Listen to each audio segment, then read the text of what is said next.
My friends, welcome back to the Smoky Mirror Podcast. This is your boy, Big Smoke. I love you all so much. I'm joined with my big brother, Jabez Israel. He's in the building. Everybody say what's up. Jabez, say what's up to the people, my man. What's going on, Jabez Israel? Yo, checking in. Absolutely. Hey, I'm so glad you can make it, my brother. This is great. I met Jabez down here, actually in Wynwood. Yeah. He was tabling. Was that for free legalized marijuana? Yeah, we was doing the legalized weed petitions. Legalized weed, and for the Native Americans too. What was the Native American? It was another one to basically keep the rule the same for the Seminole tribe to be able to. What they're trying to do is be able to do sports betting in their casinos over here in Hollywood. You know what I mean? So we was out there doing that, and I was out there promoting Brilliant Minded. Yeah, it's so dope. You know and so we connected on that because I was looking for a local manufacturer. Jabez knew somebody. We connected on that. He introduced me to a bunch of people. So we've been doing the thing, bro. Yeah, we only knew each other a couple months, but we just been stacking up, you know what I'm saying?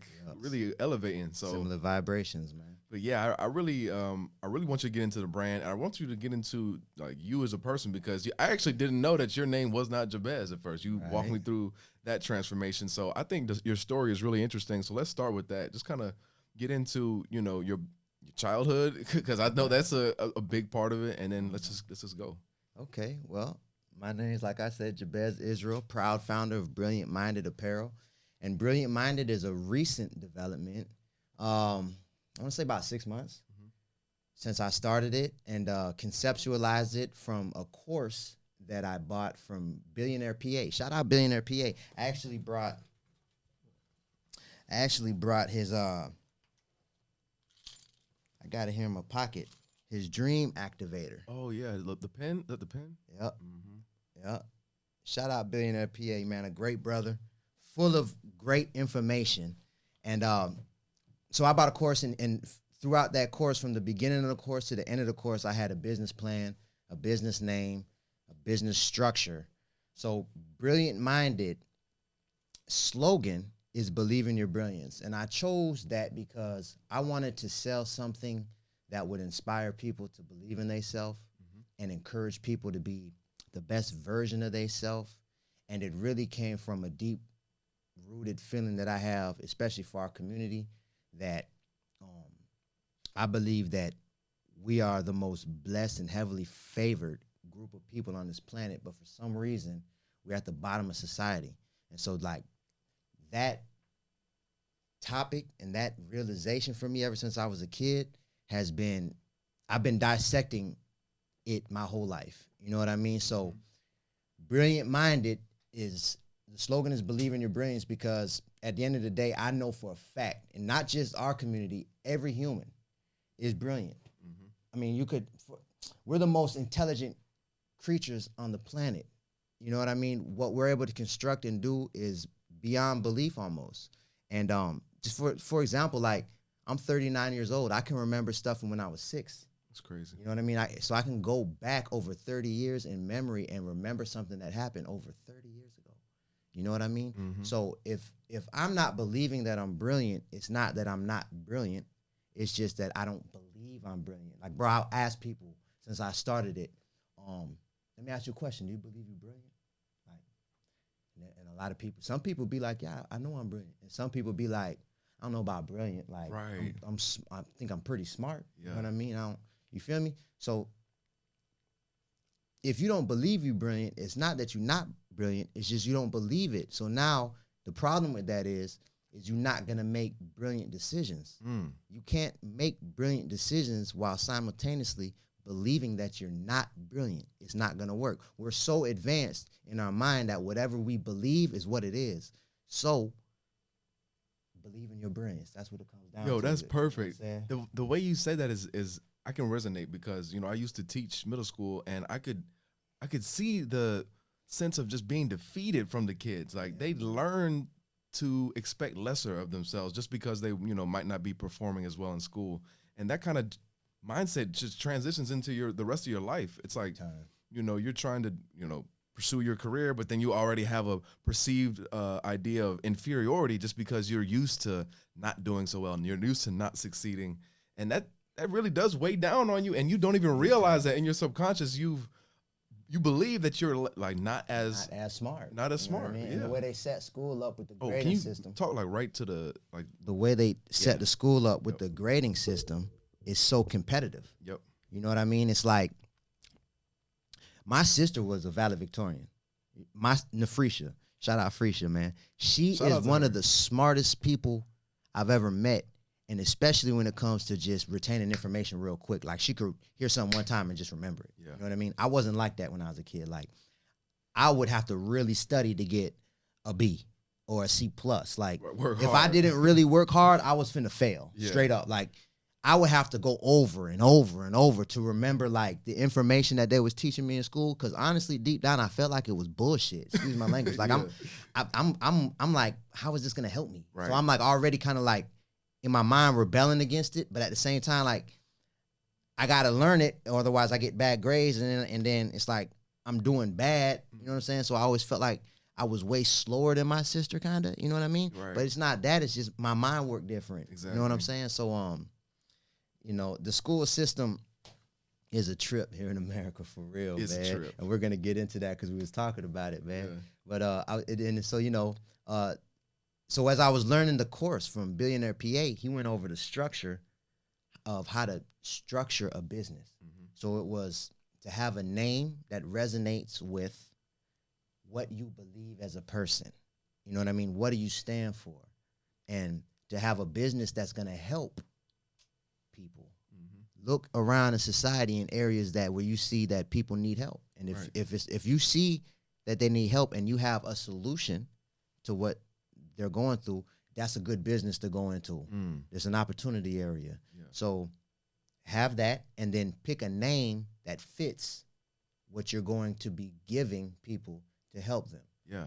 I think that's a really good point you just brought up, because I think when you think of entrepreneurship, people think of selling things, but what you're really doing is you're solving problems. And so, Bingo. yeah, you can be selling products, but sometimes you're selling more than just a product. And that's really what made me want to start SKUT. So that's how I know we was connected, because like, it's like getting just money, you know it won't be the end all be all. You want to have that deeper value behind the brand. So That's real. That's really real. It's more than just vanity and quality, because obviously it's going to be, you know, top quality, top notch designs, Yep. but it's also more than that. And that's what makes it really hit hard. Like, yeah, I'm representing the best that I can be when I'm putting this on. For real. And that I feel like that come down to like legacy and like purpose. Yep. You know what I mean? Like those are the people that we remember the most. You know what I mean? The Like one that stood for something. yeah, you stand for something, and it's like you could articulate it in a way and wrap it up in a way that people remember. You know what I mean? And it affect them.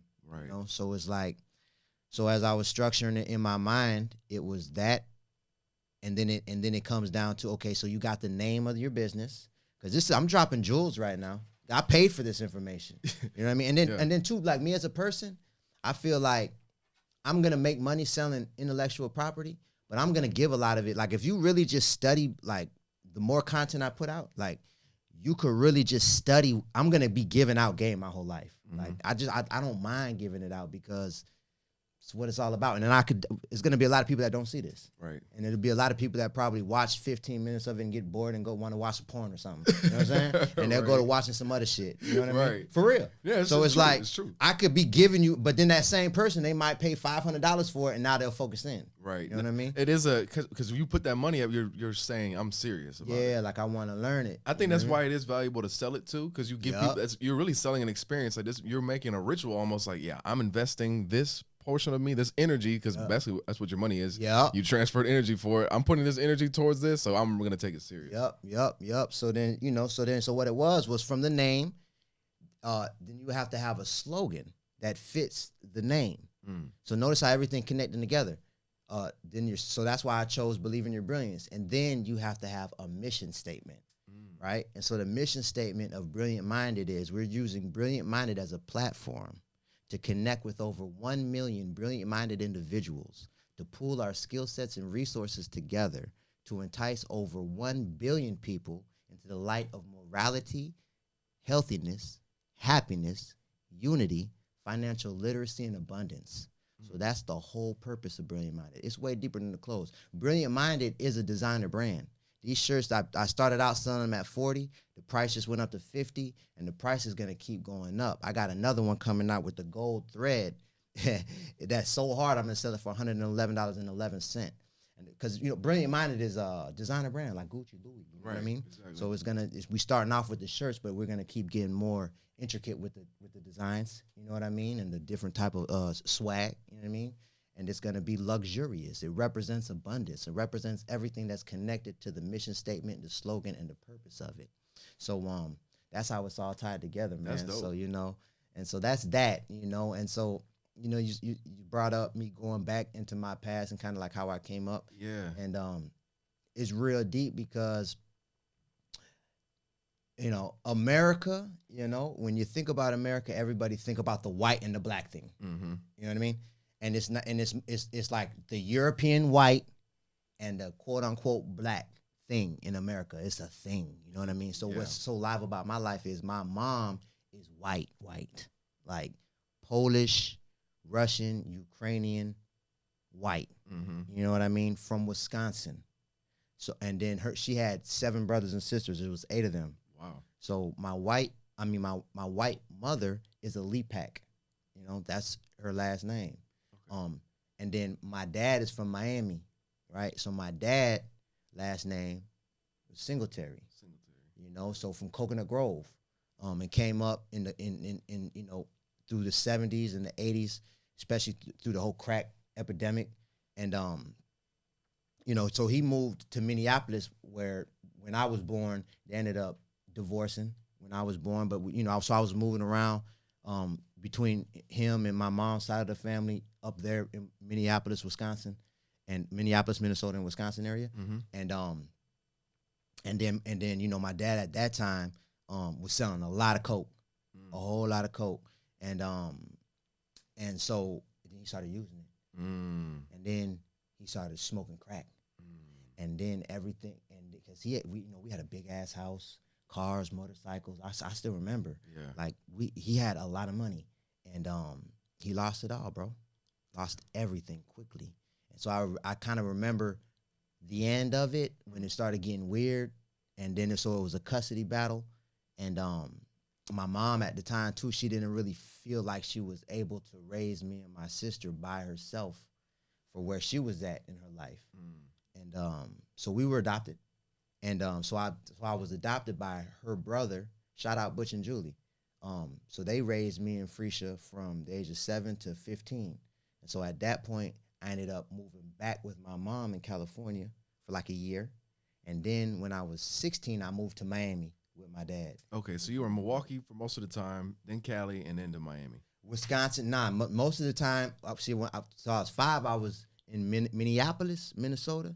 And Cumberland, Wisconsin is a small town east of, like an hour and a half east of Minneapolis. Oh, okay. Going into Wisconsin. It's super country, bro. Like super white country, like cornfields. Yes, bro. Yeah, but my grandpa Lepak, he got a house on 24 acres right on Silver Lake. Oh, nice. It's beautiful country. And then he got 80 acres, like a mile and a half away. He got like 104 acres of land. Damn, that's so Wisconsin. That's the dream right there. Yeah, no, he lived off the land. He tapped maple syrup, got a big garden, hunt, fish, all of that. You know what I mean? Damn. And so then I lived with Butch and Julie in Washington State.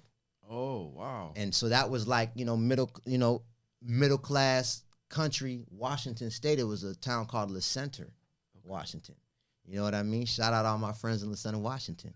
It's a lot of real cool people in Washington State for real. Like I've never been. Yeah, no, it's beautiful, bro. It rained a lot.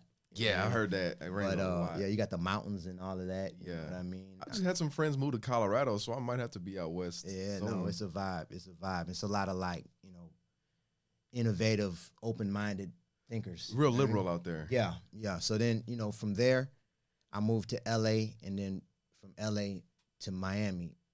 But why I'm saying that is because I was able to see, I came up really white.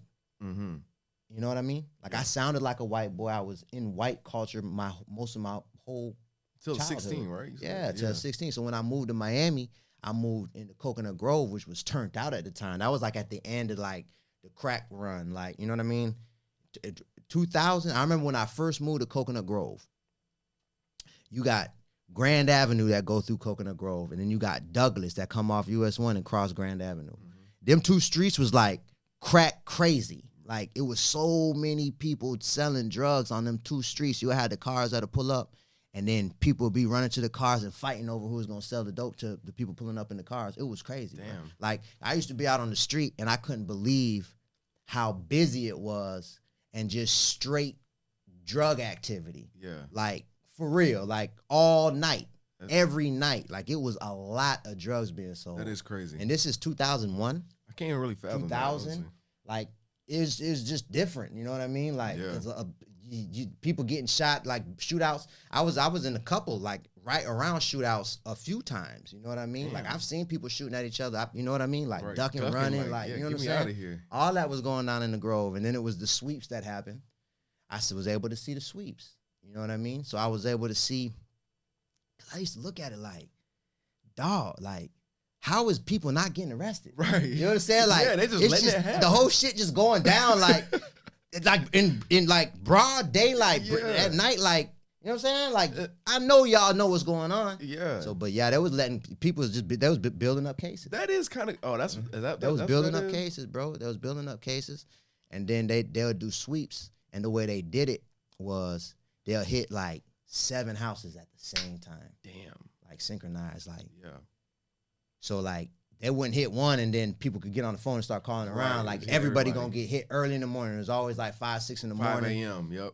They gonna do a sweep. And ain't nobody up. It'll be like that same day, it'll be like 20 to 30 people that get locked up that same day. So, I seen the sweeps and be friends, like people that I hang out with, right. Like people that I know, like, got caught up in the sweep. So, I was able to see that, you know what I mean? And so, it kind of like turned me out, bro. Like, and then I ended up getting a full ride because I came out of Carl Gables, high school. I came out in 01, so I played football with Frank Gore. Dope. You know what I'm saying? Shout out Frank Gore, Shout out to Frank. Honestly, Frank Gore had the best work ethic I ever seen in my life, man. I believe that. Dog, when I say Frank the truth for real. Like, for real, he deserved everything that he did. That boy was a G in the league. Nah, man, you should have seen him in high school. Oh, I already. He still got the records in Dade County for really? Russia. All the Russian records he got, man. Yeah, I seen him flip somebody, do a whole. I think it was Killing. We was playing. He did a stiff arm, bruh, and actually, bruh did a backflip, landed on his stomach. Like, I seen it in real life. Like, I done seen him rush for almost 700 yards in one game. I would not want to tackle that boy in high school. Ain't no way. I tried to knock his head off, brother, first because I wanted to be running back. Oh, you did. So everybody knew Frank. Yeah, so when I came, it was my junior year. Football was already over. Right. You feel me? But I was running back in Washington State. I was good, man. Yeah. And so then I wanted to be running back. You know what I'm saying? But they're like, bruh, you're not going to be running back. You might as well pick another spot. You feel me? I'm like, fuck that. What you mean? I'm not going to be running back. They're like, nah, Frank Gore, I'm telling you. Like, he the best running back ever in the history. Ever. Like, Miami-Dade. Like, trust me, you not going to, you feel me? So I was like, I took it personal a little bit. All right, you feel me? So, like, I'll never forget. I really tried to, like, take his ass out for real. Like, yeah, like full speed. In my mind, I'm like, either I'm going to get knocked out or he is or something. Like, somebody about to get hurt today. You feel me? That's how I was feeling. Like, but I wasn't even speaking on it. I was quiet. Yeah, I ain't say quiet. nothing. But in my mind, I was getting like angry about it because everybody just saying that you better choose a different position, dog. I never forget, bro. Like, so they put me at linebacker as a hitting drill. You feel me? Mm-hmm. So they put me up against Frank, and so like, it was like when like it's like it's 2 blockers and two linemen. Yeah, and then Oklahoma running back, and then the linebacker, you feel me? So they blocked him, and it was just the hole opened up. Right. So I just went full speed. And like I swear I tried to kill him, dog. And I hit him, and it felt like I just ran into a tree full speed, dog. For real, dog. Like, it was the most painful shit I ever felt in my whole life, for real. Like I seen a bright flash of white light, you feel me? Mm-hmm. And like, dog, I just ain't want to practice no more after that. Like, I didn't even want to play football on the field. Like, that shit hurt so bad, right? Like, I gained instant respect. But no, but we hit like this, though. Yeah. You feel me? And then drop. And everyone was like, "Oh shit, that's what the fuck I'm talking. It took this nigga to come from California to not be scared of him." They're like, "Do that shit again, TJ." I'm like, man. He said, Yeah, that next tackle I like wrapped him up like. right. But yeah, shout out Frank. But so you know, dope. so then I ended up getting a full ride scholarship to go, and I played football at FIU. Oh, dope. You know what I mean? So I went to FIU, and how was that? I bet that was lit. it was because it was actually the first ever football team. Wow. At FIU football program started in 2001. Damn. Don Strock was the head coach. We had a good team, man. Like it was all Florida recruits. Right. But you know, it was a lot of hood. It was a lot of hood dudes. Yeah, Keeping it them was on a the lot of team. hood. You feel me? So Yeah. it was like, and then at the same time they had like a strict policy at the school. So it was like a lot of. I ended up losing the scholarship because I failed 2 drug tests for smoking weed. But all our best players ended up like failing drug tests, or they'll get caught up in some shit off the field, or Right. you know what I mean? Like we could have been raw, but it was just we didn't really have nobody to help us transition. You know what I mean? To get a little bit more disciplined and serious You know about what I the mean? future. So yeah. I was able to see that whole situation play out, you know, and I learned from it in a way. And you know, and so then, you know, after I lost my scholarship, I ended up breaking my femur at FIU too when I came back from that. Damn. Yeah, I got a metal rod through my leg playing football, and that was crazy, bro. My leg was like this. Damn. What position did you do after you stopped playing running back? I played linebacker in high school, and then so they recruited me to be strong safety. Nice. And then but I was hitting, like, you feel me? I used to like that. Yeah. And so then like they put me at linebacker, but I was skinny.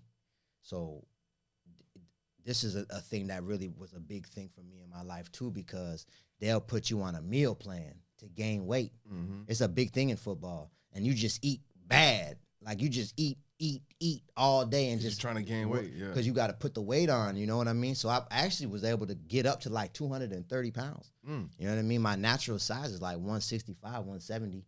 Like I'm at my natural size now, but I made it up to like 235, almost 240 from just eating and lifting weights and exercising. You know what I mean? Jacked, yeah. Yeah, man. So you know, but that in time, like after I stopped balling, it caught up with me. And then I was eating fast food a lot. You know what I mean? I wasn't connecting the dots of how bad it was that I was eating and what it was doing to me and none of that. Like I didn't think about it. You know what I mean?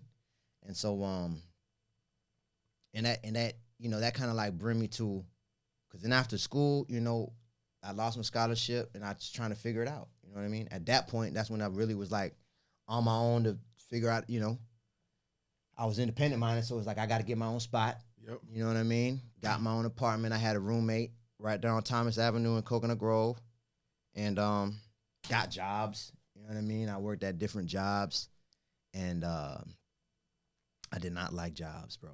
Like for real. So wait, before we get into that, who were you living with when you moved down here? My grandma. Okay. My dad's mom. And so you didn't, like, what happened to the people from Washington? I still stay connected with them. You know what I mean? Yeah. I still stay connected with them. I moved because it was something in my spirit that I had to know my dad's side of the family deep down. Like, you know what I mean? Yeah. I had to get to know my mom and dad better. Like, I wanted to. That's why I moved in with my mom. I see. You know what I mean? And then my dad. And how did you get how do you think you got the like the weed habit? Did that come from just being, you know, down south? Or did you already? I started smoking weed when I was 11, bro. Oh, okay.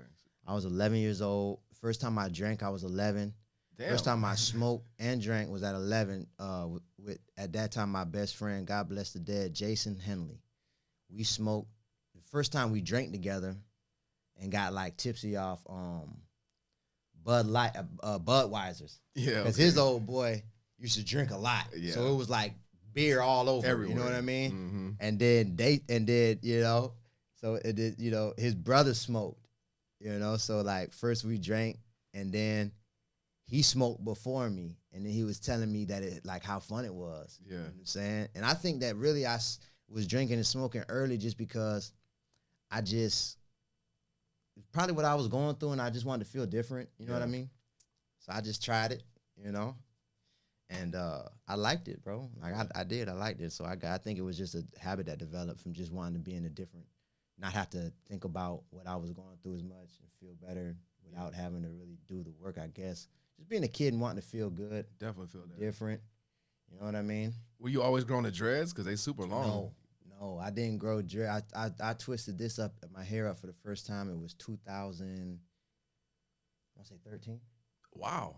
2013. Yeah, that's when I twisted. I used to braid it back. Okay. You know what I mean? Yeah. I used to keep braids to the back. Like, you know, the first person I seen that really made me want to do it was Allen Iverson. Okay. Yeah. AI made it look sweet. Yeah, man. I used to be a big Allen Iverson fan for real. And but yeah, so that's what that was, bro. Okay.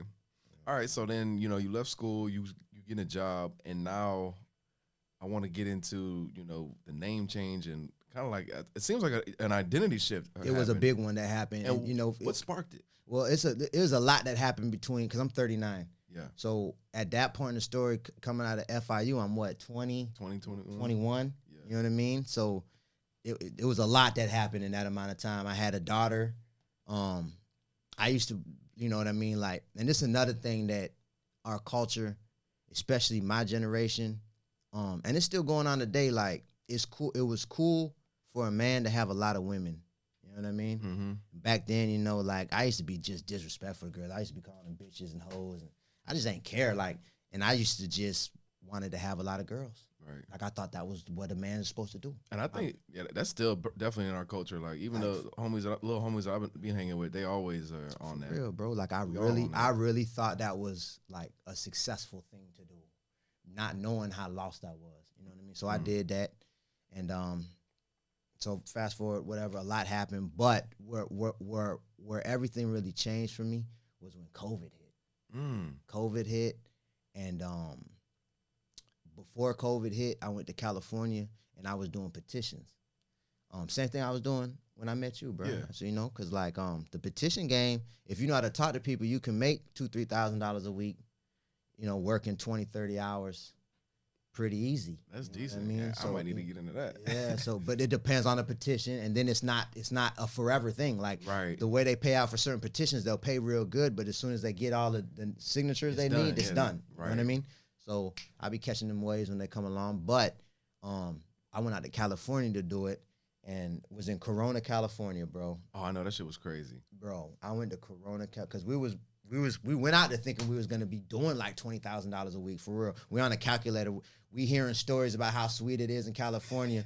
So me and two of my brothers, shout out King and shout out Royale, we went to California. Like, we got on the plane and went out there, and we just got a rental car and just was getting motels every night and just grinding with the petitions. Wow. So we thinking we was gonna be hitting for like $2,000-$3,000 a day easy. You know what I mean? Yeah. But when we got there, it wasn't that sweet. Like, it was a lot of people out there. Like a modern day gold rush. It's low key, but then it'd be like hood niggas, like for real, like doing the petitions. Stand outside the grocery store. Yeah. So when we got out there was like a lot of that going on. We was right there a real sweet spot that we would shout out Nipsey Hussle, man, because we was right there on the same block on Crenshaw and Slauson getting off right there, because right across the street we was at it's a Ralph's grocery store, and right across the street that's where he had the marathon and all that. Yeah.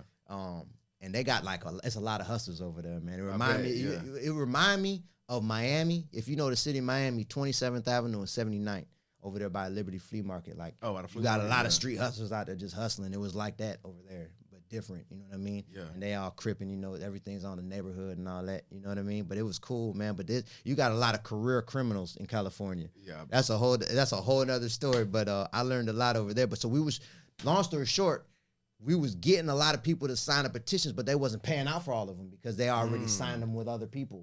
So we started looking around for different spots where it wasn't petitioners at yet. So we was literally driving all over Southern California. Like, we was putting miles on looking for different. So we ended up in Corona. I never even heard of Corona, California. I didn't even know about it.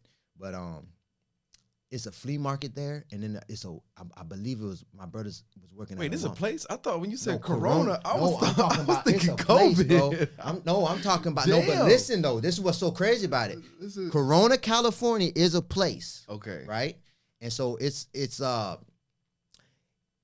worked at it's a flea market. It's a swap shop over there. So I had them drop me off because we riding around looking up things online or whatever. So I was like, I'm finna go I want to be in the hood.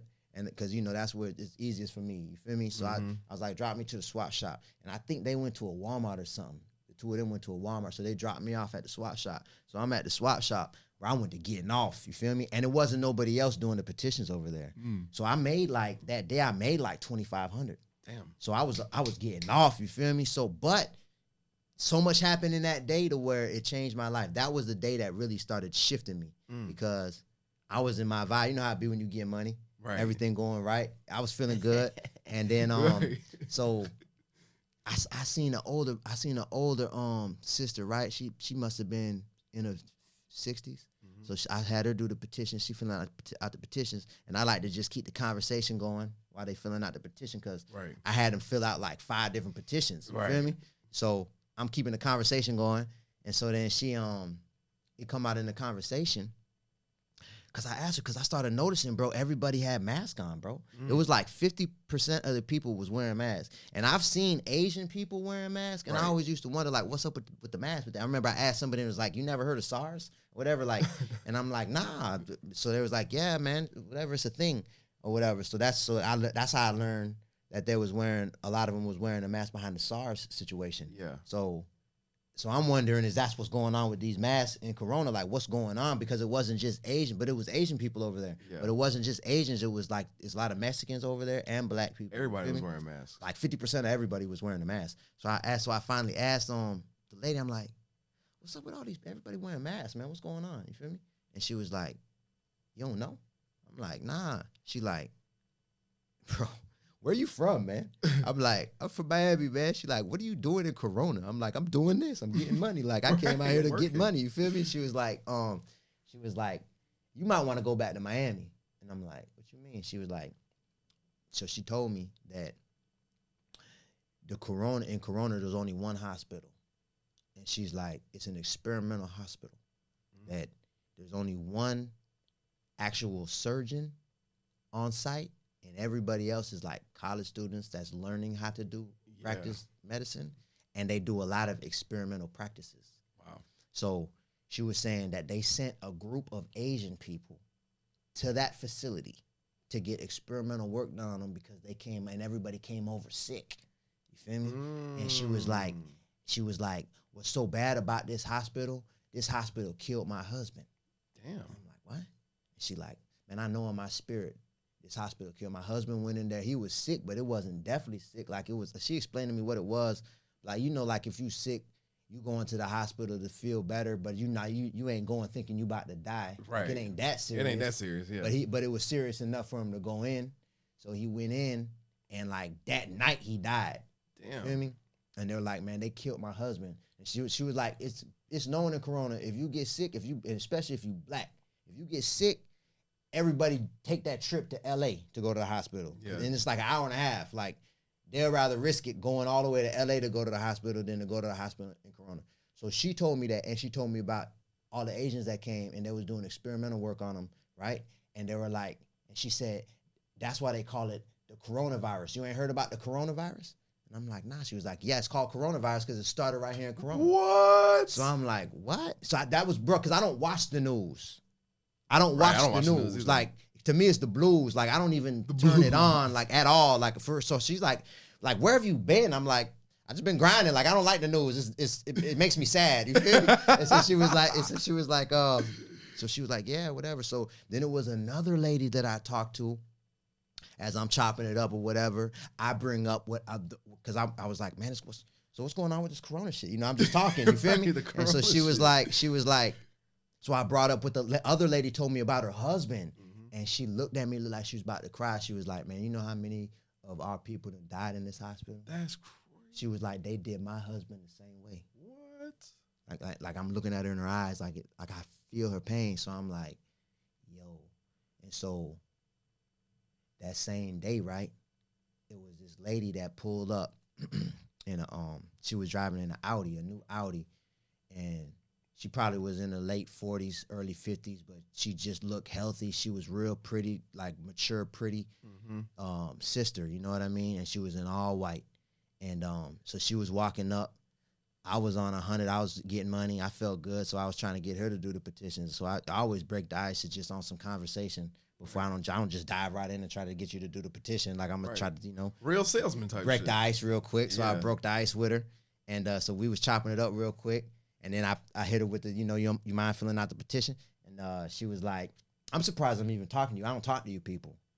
So I'm like, huh? Yo, so I'm like, you people. I'm like, what do you? Chill. I'm like, what do you mean, you people? I'm like, Yo, like, what? you my sister. What are you talking about? Right, She was what like, you that talking would be. about? She was like, that don't mean like that. I mean like petitioners. Oh. And so she was like, is that my phone? I think so. Anyways, let me cut it. Yeah, see if you can find it. Yeah, let me cut it on silent. My bad, bro. No, Anyway, so she was like, yeah, it's the I don't talk to you petitioners. And the thing about it, like the petitions in California, like little books. Like it'll be a front they thick page. ones. Yeah, it's like a lot of verbiage. Mm. Like in Miami, it'll be like it'll be the explanation on the top, and that's right, it. tiny little paragraph. Yeah, like, but in California, it'd be like it got like 20 slots where people could fill their name and address out, and then it's like 6 pages of just words. You know what I mean? Yeah, that's kind of annoying. Yeah, so it's like we actually like after we was getting money for like 3 weeks, we decided one night to like read them. You know what I'm saying? Because we was just telling people it's like to get more money for the schools. Yeah, you know what I mean, stuff like that. Like, and it was like a whole lot more to it. Like that'll be one thing, but it'll be a lot of other things. You know what I'm saying? Yeah. So like we was like really talking about this the night before we went to Corona. Like me and my brothers was really chopping it up. Like, man, this don't feel right. You know what I'm saying? For real. So when she said that, I brought up how we was just talking about that. Like, but I was gonna use the money at that time. I was gonna come back to Miami. I wanted to flip it in real estate. You know what I mean? I had a plan, and so she was like, I respect that. But anyway, long story short, she's like, how much would you make? I was like, if you fill out all of them, I make like $30. And so she was like, well, I give you $40 if you listen to me for like 10 minutes. And I was like, bet. So then she asked me, do I know who I am? I'm like, yeah. And anyways, I don't want to get too deep, but long story short. You can get deep if you want to, though. Yeah, well, okay. So she asked if I knew who I am. And I'm like, yeah, I'm like I believe I know what I am. I'm not my body. I'm like a ball of light inside my body. You know what I'm saying? And I control my body. I'm a spirit. I'm vibrational energy. I'm like, I'm a whatever you want to call it, a spirit. I'm the spirit in my body that controls it. You know what I mean? And she was like, okay, I like that. And she was like, she asked me if I believed in God. And I'm like, yeah. And she was like, do you pray? And I was like, yeah. And she was like, when you pray, who do you pray to? And I was like, see, this is where it get like funny with people. Right. Because everybody got their beliefs. You know what I mean? You got people that pray to Jesus, people that pray to God, people that pray to Allah, people that, Buddhist, Hindu, you know what I mean? Like, and then, you got a lot of religions, you know what I'm saying? It's like, so when you go into the specifics of it, sometimes it get weird. Because I've had so many conversations with so many people to where it's like I've had this conversation. Yeah. And sometimes it gets weird. It can get weird. And it was cool just a minute ago. You know right. What I'm saying? We don't want it to get weird. Yeah. So I told her that, and she was like, nah, it's all good. Like, I'm just curious, I'm not gonna take it personal, whatever, you know what I mean? I'm just curious. Yeah. So I was like, well, whatever, like, to be honest, I don't really know the name. You know what I mean? I don't know the right name. I just pray to the most highest one. Right. Like when I pray to the creator of all things. You know what I mean? The one that created the heavens and the earths and humans and everything. You know what I mean? And because I believe there's more than one God. You know what I mean? And so I pray to the most highest one. Yeah. You know what I mean? I think that's a good catch-all because it's like, even the name, it's like, I don't know for sure. God never told me his name or who it is. Right. So I'm just, I know he's there. I'm just, I'm just doing my best. Yeah. So I'm doing my best. Yeah. So I told her that, you know what I mean? Yeah. And she was like, I respect, she said, you know what? I respect the fact that you could, and it's something about the way that she spoke to, like, I was catching chill bumps. Everything she said it so good. Like, yeah. To where, I was like, so she was like, I respect that you could say that you don't know. You know what I mean? And she was like, what's your name? And I was like, my family, because, I changed my name recently. So I was like, my family, everybody in my family and people that know me, they call me TJ. You feel me? So she was like, okay. So let's say you're the one that created the heavens and the earth and all things. You know what I mean? And you had it set up to where you created humans. And when they pray to you, and you could hear their prayer. And you could do what you could answer it or whatever you want to do. You know what I mean? If your name TJ, right? And then people are praying to SKUT, do you think you would hear it? She said it like in a way like that. And I'm like, damn, I never had no one ask me like that. You know what I mean? I'm I'm like, that's a good question. I was like, to be real with you, I don't know, maybe, probably. Like, if I created everything, I probably know. Yeah, why wouldn't I? Like, probably, you know what I mean? But that's a very good question. It is an interesting you know what question. I mean? And so she was like, that's when she said, most people don't know that the Bible is written in Hebrew. The original Bible was Hebrew. And so I was like, oh, for real? And she was like, yeah. And I'm like, that's crazy, because I never really thought about, I know that it was translated from its original language, but I never knew what the original, like, I went to thinking, like, I never knew the original Bible was written in Hebrew. I didn't know that. Yeah. Like, I really went to thinking, like, I just didn't know that. You feel Right. me? So then she was like, and most people don't know that in the original scrolls, the original Bible, God has a name. The God that created the heavens and the earth, there's a name to that God. And I was like, oh yeah. So anyway, so she like played it to the point where I was like, I had to ask her, like, okay, what's the name? You feel me? And she was like, Yudewafe. Yahweh is the name of the God of the Bible. And I was like, that's crazy, because I heard about Yahweh ben Yahweh in Miami. Like, when I moved to Miami, it was a lot of people talking, like, in the hood, it was people talking about Yahweh ben Yahweh. You feel me? So that's how I heard the name Yahweh. I didn't know, you know, because I didn't do my research. I didn't know that was the name of God of the Bible and none of that. I just heard about Yahweh ben Yahweh in Miami. It was like a split decision. It was more people talking bad about him. I'm talking about our brothers and sisters. Yeah. There was more people talking bad about him than I was talking good. But Can you just talk about him really quick, so people who don't know who that is? Yahweh ben, I believe in my spirit he was really the Son of God in the flesh. Like, I believe he was like a Jesus in modern time. Yeah. You know what I mean? Like, I believe he was the Word embodied in flesh, and he was right here in Miami, because I've listened to him for hundreds and probably over 1,000 hours. It's a lot of his whatever you want to call them, sermons. That's on YouTube. If you YouTube Boss Channel 7, that's where the most of them are at. You know what I mean? And it's a lot of them, because he recorded all of his sermons. You know what I mean? Dope. So anyway, but I never did the research on him or whatever, because it was a lot of people were saying he was a cult leader. You know what I mean? But like, he powered up though. He had like grocery stores and a whole bunch of hotels, and like he had a truck business. That's dope. And all of that distribution and all that, like, he had powered up. I want to say he was worth, I don't know, over 100 million, like $500 million or something like that. Damn, yeah, really? Like the Yahweh's charged up for real. Like, they became like nationwide. Like, that's crazy. So, I never heard of them until you told me about that's it. So he ended up getting locked up on the RICO charge for murder. You know what I mean? Damn. And so it got real dark. It get real dark. You know what I mean? Yeah, but it was somebody else that killed somebody and said that they sent him to do it. And you know, he defended himself or whatever. He did 10 years in prison and got out. And the whole time he was in prison, he kept doing sermons while he was locked up. And they're all on. A lot of them are online right there on Boss Channel 7. So, anyways, long story short, through that knowledge and listening, so I told her, like, I'm like, yeah, I heard about Yahweh ben Yahweh, and it mostly was in South Miami, because my homeboy DJ, I used to be in South. Shout out Donald, man, what's up, bro?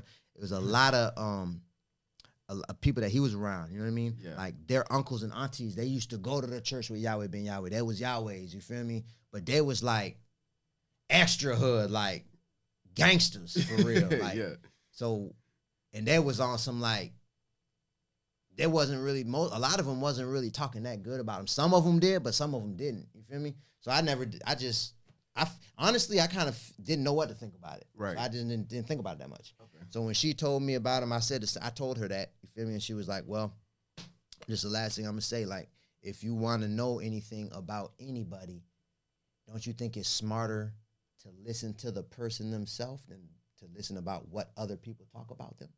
And then she was like, think about it. The media, didn't they talk bad about Malcolm X? Didn't they talk bad about Martin Luther King when he was alive? Like, just think about where you at. You know what I mean? Like, whatever the media say about your brothers and sisters, if they paint a bad picture, if you could go and listen to the person themselves, do that before you develop your own idea. Right. You know what I mean? If there's anybody getting talked about a lot, it's for a reason. Right. She said something along those lines. So when I came back to Miami, we was promoting clubs on South Beach. So it was right when the season was picking up. So we was getting good money on South Beach with the clubs. And then I remember when they shut everything down. So they shut everything down. that was a bizarre time, bro. It was bizarre. Like I was like I ain't know like because it was March, it was spring break, it was about to be jumping. Yeah, no, the beach was going crazy, bro. Like we was eating for real, like, but we had like a 3-week run and it shut down, and so I had like 5 months of bills saved up. You know what I mean? So because of California and then the beach money, I was able to stack up a little bit, and so when everything shut down, I was like, it ain't like I can go out. Right. I was low-key thinking everybody was getting sick.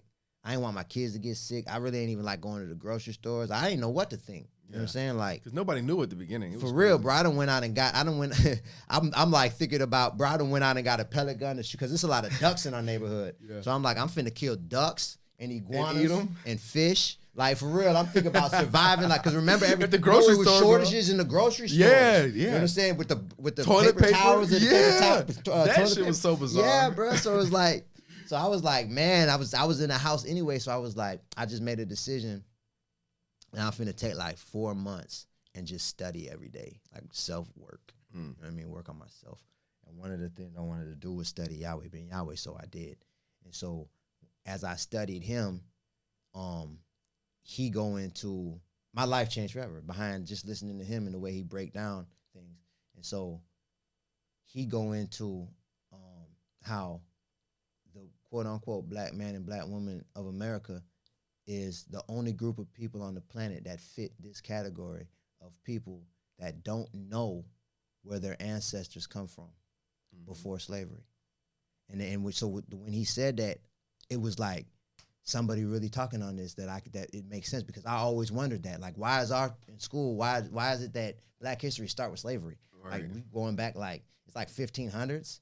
Like, dude, there was a lot that happened before then. I know we were doing things, like, what was we doing before slavery? I used to ask my teachers, and in church, I used to ask people, you know, what about before slavery? And it's like, nobody knew. Give me an answer. Like, you know what I mean? Like, it's like, in my mind, I'm like, is it that you don't know, or are you keeping it a secret?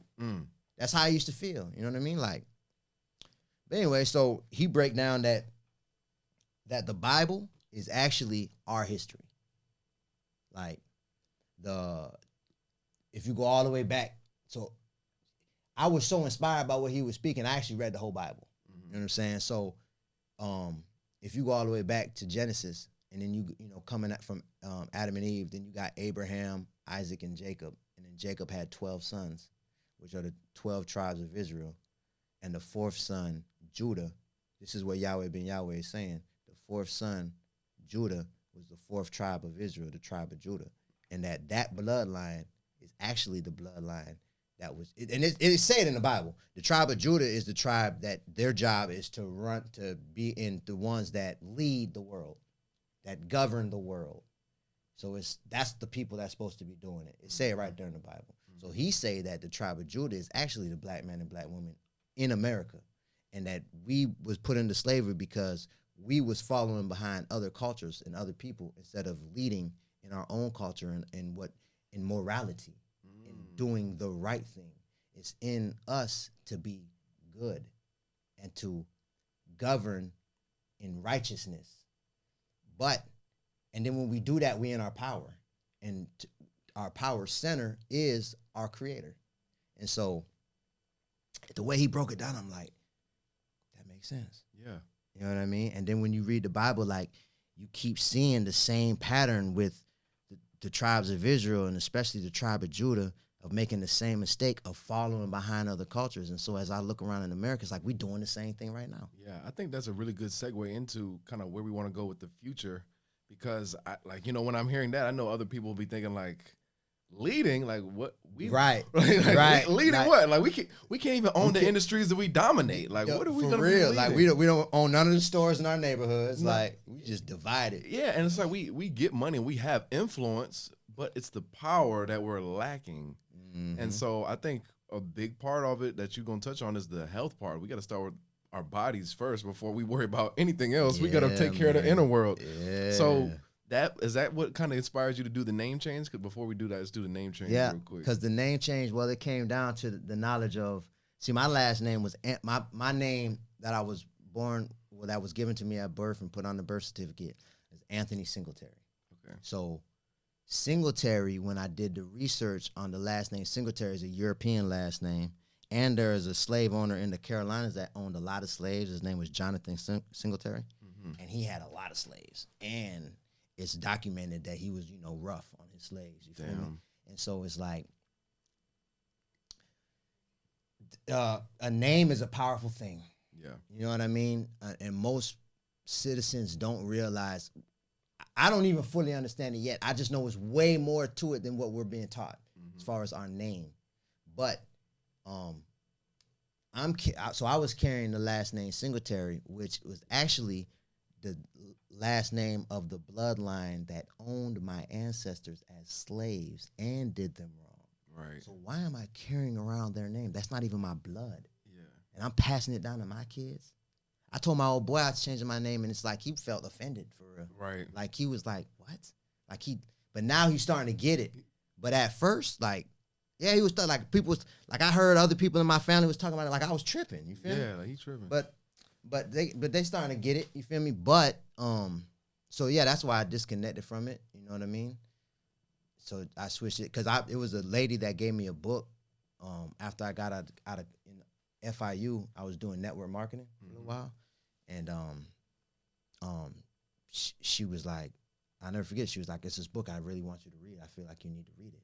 And it was called the Prayer of Jabez or Jabez's Prayer, something like this. Mm-hmm. And it's about Jabez, and it's I believe it's in Corinthians, First Corinthians, where they just go over like this person come from this person who was the son of this person who was this person, this person. So it's like lineage. They giving the lineage, you know what I mean? So it's just a bunch of names. But then when they get to Jabez, they say Jabez was more honorable than his brothers, and he was born in pain, and he prayed that God will bless him and enlarge his territory and keep him from pain, so he'll cause no pain or suffering to himself or the people around him.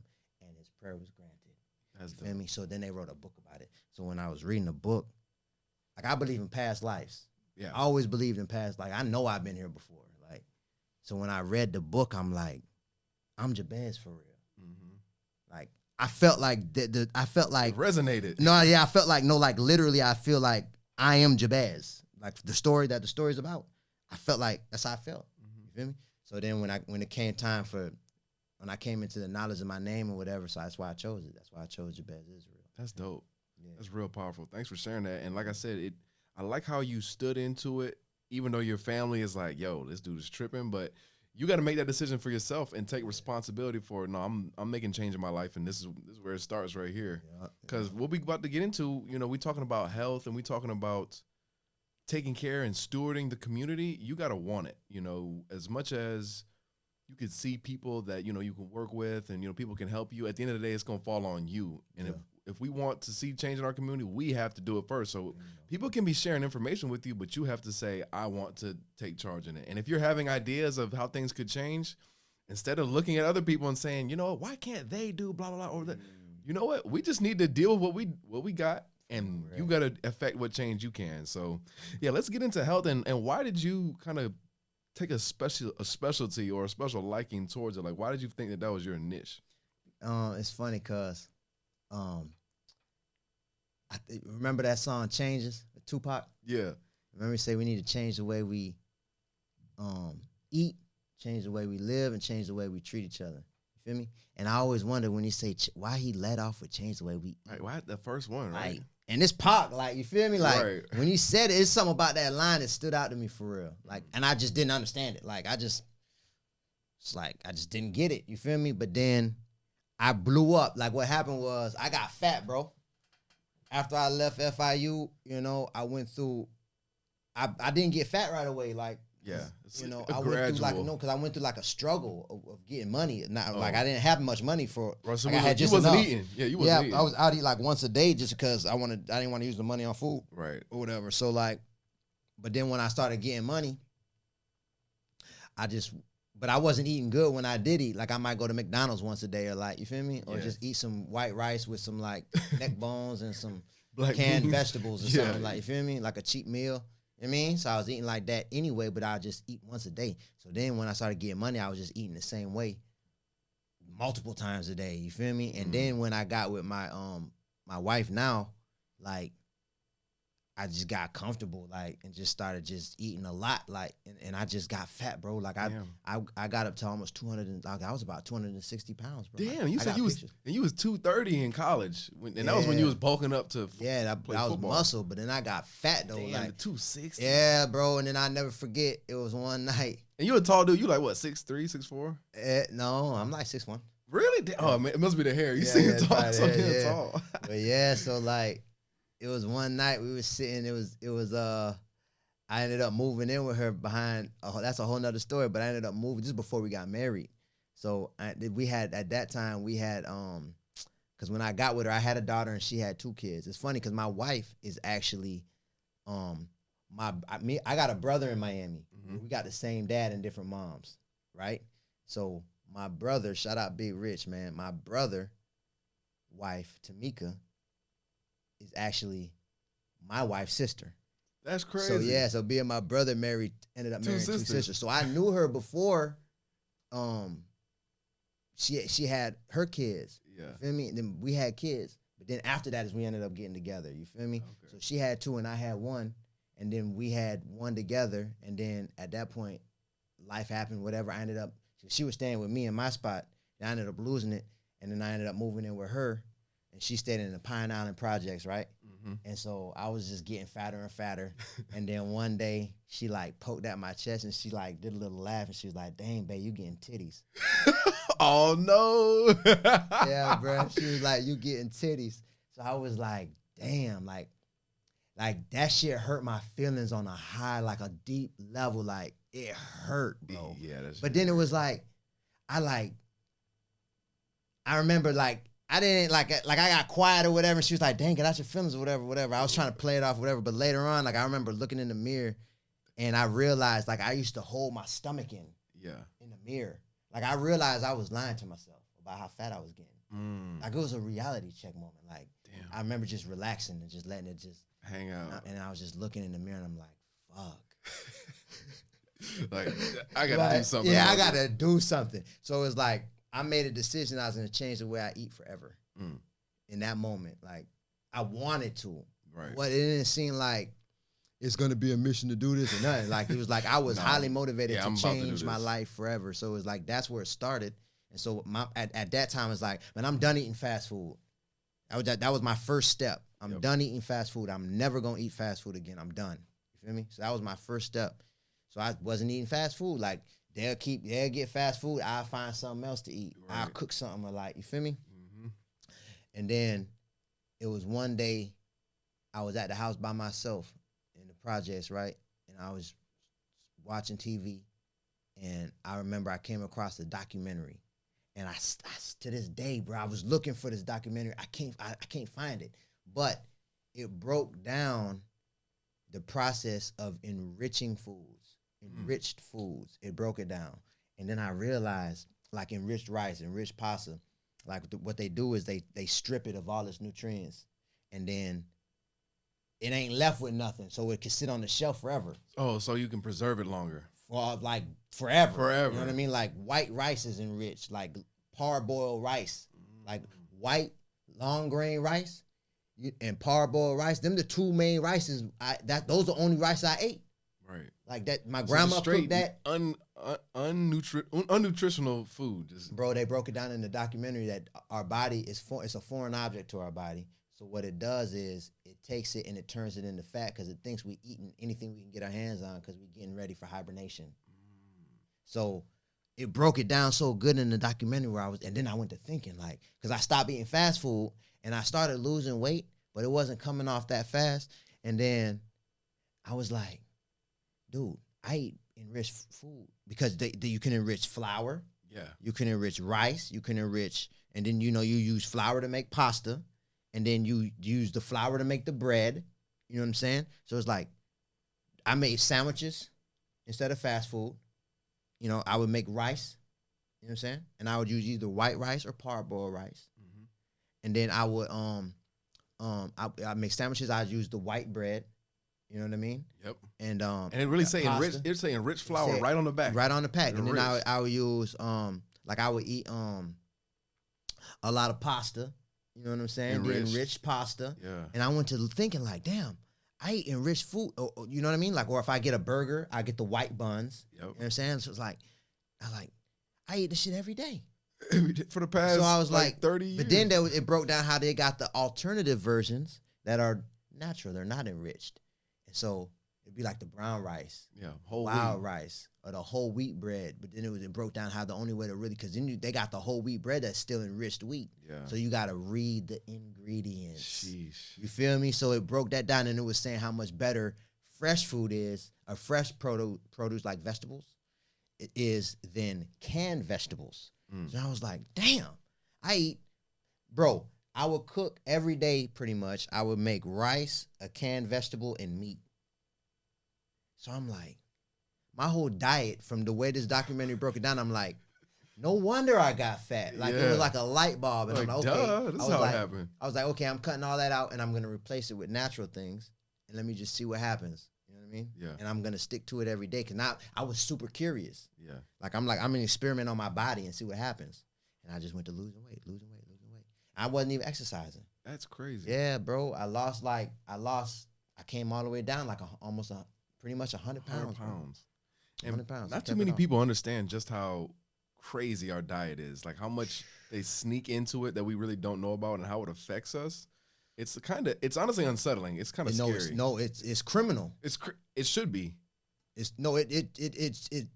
should be, but it is. It is. It's criminal what they're doing. It should be a group of people that straighten it, you know. But at the end of the day, you know, there's everything that's done in the dark always comes to the light. It's just a matter of time. And yeah, people all over the world, they see what's going on in America, man. Yeah, and it's up to us to start making the whole food available, because you know I got a young roommate. He's like 20 years old. Yeah, so he's got younger friends, and all these dudes eat snacks. They don't eat no regular food. Yeah, right. Fruity Pebbles, hot Cheetos. You know, you know, and it's like they really just don't know. Like I'm about to teach them about grocery shopping, but even me, I barely know how to grocery shop. Who really knows how to shop or cook for yourself, make a meal? Like bingo, these are basic skills that we really don't know. Well, they don't teach us in school. You know, yeah, and if your parents don't know, you to know. We like little dumb money machines that just make other people money because we're ignorant to what's going on. Yeah. You know, with the marketing, you got the package. It catches your attention. They might put sugar free. So you think, oh, okay. Nice, no sugar. It's healthy. Yeah, and it got like the healthy design on the box. You know what I mean? You throw it in the cart and you don't even read the ingredients. You know what I'm saying? I'll be looking at people, like, since my eyes opened up to it, I'll look at people. Most people do not read the ingredients. I know, I barely do. I just started recently reading the ingredients. That's what I'm saying, bro. I was like, when I finally started reading the ingredients, I'm 39. I started reading the ingredients when I was like, it was like right before my son was born. So 32, 33 is when I started reading. You know what I mean? Yeah. And then it was like, I started, but then it's not just that. It's all the chemicals. The dyes. Red 40, blue 6. Red 40. Just weird. It's chemical. Like, you don't even know what they dextrose and all type of big long ass metabolical type of stuff. Sounds like long metal. Ass word. Yeah, to be like this much, just chemical names like. That shit is scary, bro. Right, and especially when you can't afford to go. You can't go to Whole Foods and buy the organic, avocado. But see, that's what. But see, we've been doing it for so long, bro. It's in the baby formula. We've been doing it so long that we so hooked to it that it's to where it's like. Once I started eating better, what started happening was I started thinking more clear. You know what I'm saying? And then I started, like, one thing led to another thing that led to another thing, and I started becoming more independent minded. And you know what I mean? I started to become a better father, a better husband. I started to be more caring. I started to just, like, one thing led to another thing of being consistent in eating. That's why I felt like that's the best book, because it go back to what I learned from the course from Billionaire PA. It go back to that. Like, that's an area of the planet and society that I see could use some help. Mm-hmm. I'm looking around in the grocery stores. People ain't reading the ingredients. You know what I mean? So the way I wrote my book, I look at it like this, man. I done got books that's like thick like this, and I learn from them. Mm-hmm. You know what I mean? Like, a real good big book that I read was The 48 Laws of Power. Oh, yeah, I love that one. You know what I mean? mean? That's a great one. Art of Seduction is another one. Yeah, Robert Greene's a he's super intelligent, very, very insightful, and if you put it to practice, you'll see it works. Yeah, you know what I mean. It definitely works. It ain't all the best advice. Some of them, use it with caution. You know, but it works. A hammer is a tool. You know, it can be used for destruction or building. It works. It works. You know what I mean? But tools to be used. But then it'll be like sometimes it'll be I could learn just as much from watching a 10-minute interview, right, or a 15-minute interview where people just talk, like Nipsey Hussle. I learned a lot from just listening to Nipsey Hussle interviews, real talk, and I used that in my day-to-day life, like things like this or whatever. So it's been small books that I've gotten a lot from, like Jabez's Prayer. I got a lot from that book, in the way I started maneuvering and treating people and thinking. So what I said was, I want to make a book that's not that big, that's real easy to understand, that if you practice what I put in this book, you can get to your natural body size and stay there. And because this is the thing about food, like people think that healthy food, one, is too expensive. Yep. And two, it tastes nasty. Right. So that's what keep most people from eating healthy. Yeah, they're like, it's too much work, or it's too expensive. You got to just go back to brilliant-minded and believing in your brilliance. When you're telling yourself something costs too much, you're lost. You're saying you're not worth it. You're saying I can't figure out how to make enough money to spend a few more dollars on something at the end of the day. Like when you start price comparing, it might be $2-3 more for the healthy version. So you tricking yourself into thinking that you can't figure out how to make that money. Stop doing that. You can figure it out. And not to mention, like, you literally become what you eat. Like, Bingo. the things that you're putting in your body become your body. So Bingo. If you're eating, enriched flour, caged animals that are getting slaughtered and fearful. Full of fear. It definitely affects you because, I'm trying to cut out meat totally. I still eat fish and eggs. Yeah. But even just cutting out red meat, chicken, and all that, especially from fast food, definitely had to cut that out. Right. I felt a lot better. Like you said, a lot more clear-headed. You see it like a different. I wasn't like really big, but I lost weight in my face. Like I look a lot more like chiseled up, it is crazy. Yeah. I think a lot of people do feel that reservation where it's like I can't afford to, or it's hard to learn how to prepare it. Yeah. Or I don't know where to look. So I think coming out with a book is definitely necessary. And I think I do want to get into this, but I still want to talk about health. We need to change our relationship with books in the Black community, because we're just missing out on not only strengthening your brain, because it's like working out for your mental when you're reading, big time, but also just missing so much experience and knowledge that you can't get. I mean, you can get a lot from interviews, like you said, but when you reading the book, it hits something about it. It hits way harder. It hit different, man. That's like it's a book I'm reading right now called The 5 Love Languages. Have you heard of it? I have heard of it. It's like giving thoughts. It's like I'm like 60 pages in. My wife read it. I haven't read it yet. Yeah, I've been with my wife 12 years. We've been married 2. Congratulations. I mean, okay. But that's a long time to be with somebody, bro. It is. And it becomes like and I'm loyal, I'm faithful. It's just her, you know what I mean? Mm-hmm. And it's like over time, like you got to work. You got to work on a relationship, and it's like it could get better or it can get worse. You know what I mean? But that book is changed. Since she read it, she treated me different, and it's because of the book. Yeah, like she read the book, and it was like a light bulb went off in her head, and she was like, "Oh, you know what I mean?"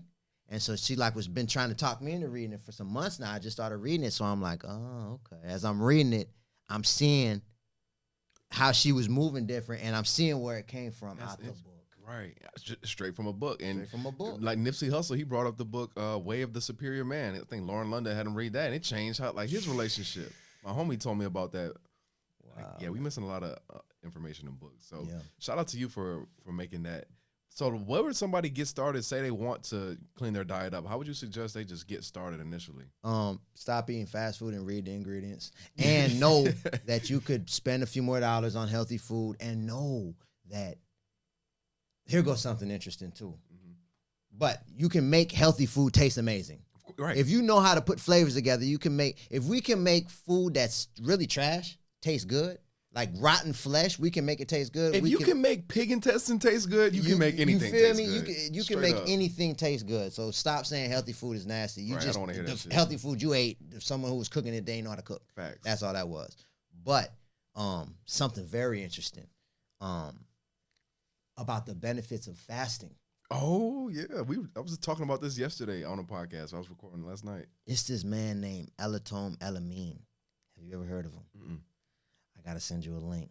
Shout out Elatom Elamine. His birthday just passed, I believe, on the 19th. Nice. Happy birthday. But he's a breatharian. So a breatharian is somebody that eats very little or none at all. Somebody told me about the breatharian. It's a thing. It's people that go years without eating. Yeah, just breathing. They get their energy from breathing, from the sun, from meditation, from grounding. They get energy from the earth, from absorbing the water in the air. Yeah. Opening up your chakra system to absorb energy intentionally. Other ways from just eating. You know what I mean? Yeah. And the knowledge go real deep. And at first when I heard it, I ain't believe it. That's how it goes. Mm-hmm. But I listened, and then I was starting to see the other people that's doing it, and I started to do my research, and then even deeper, John the Baptist in the Bible, he didn't eat, and they thought he was a demon for it. Yeah, they thought like he was something wrong with him. You know what I'm saying? And so then when Jesus came, this is in the Bible. So when I heard it, I learned about Elatom Elamine first, and then when I heard it, and then he said something about John the Baptist was a breatharian, and then I read it in the Bible. It's right there in the Bible. They was talking to Jesus, and they was like, you can't really be the son of God, because if you was the son of God, you wouldn't need to eat like John the Baptist.